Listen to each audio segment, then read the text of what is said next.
Tempeh is a fermentation product from Indonesia.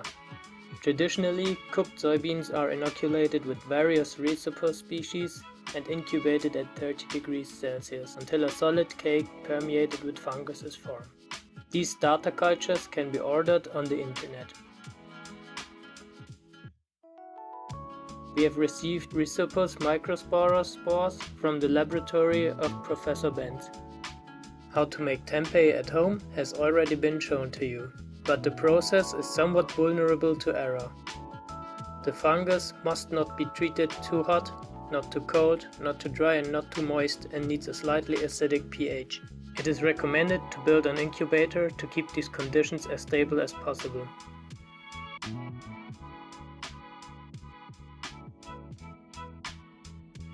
When you start making tempeh at home, you will notice that it takes some practice to get good results consistently.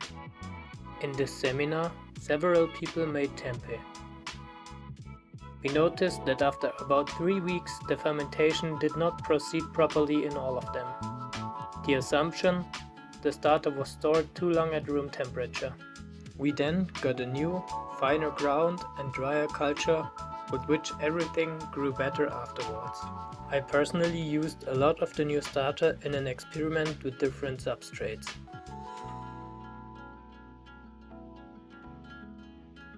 In this video I show you how to make your own starter from your own tempeh. Step 1. Sporulation. If tempeh is left to grow too long with air, black spots will form on it. These are not harmful to health, only anesthetic. Those are spores of the rhizopus. You could also let the mold grow on rice to generate a cheaper starter, but you can also generate it from the tempeh cake. The darker the tempeh, the more spores it has formed. My tempeh was already pretty dry and had a few black spots. Step 2. Drying.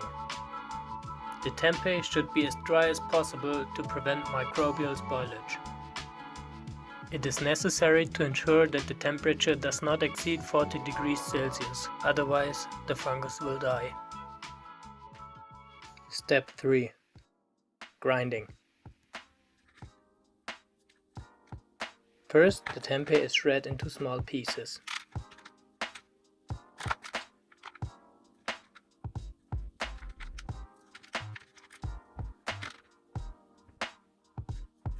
The resulting pieces can now be made into a powder in a blender or coffee grinder.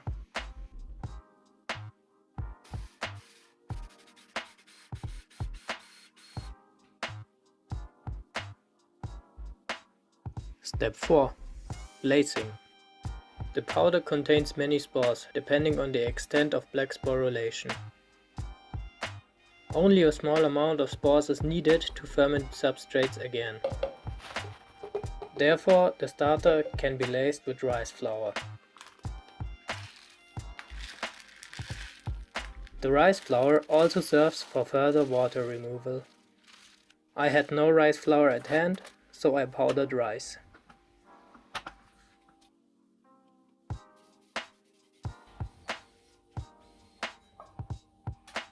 The rice flour is fried a little brownish.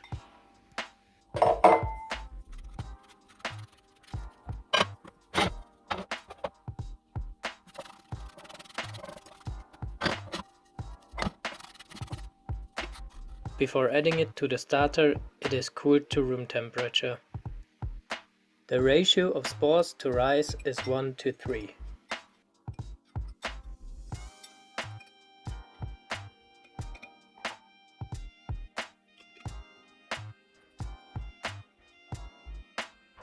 Step 5. Testing. A certain amount of substrate needs a certain amount of spores to grow through evenly. Here I compared the growth rate of the old and the new starter from the lab, as well as the home grow spores with and without rice. 100 grams of canned chickpeas were inoculated with half a teaspoon of starter for each batch.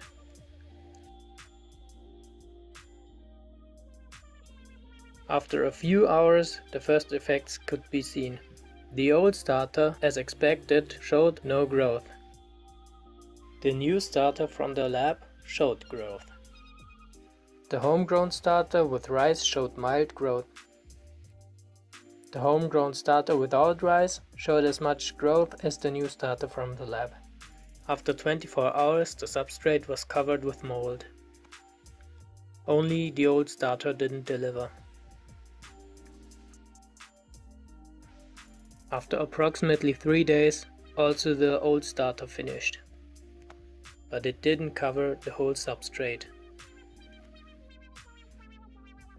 The bad growth of the previous experiments was therefore due to the old starter. Now that we have a new starter, we take even more care of it. We store it airtight and cooled. Thank you for your attention. Have fun trying it for yourself.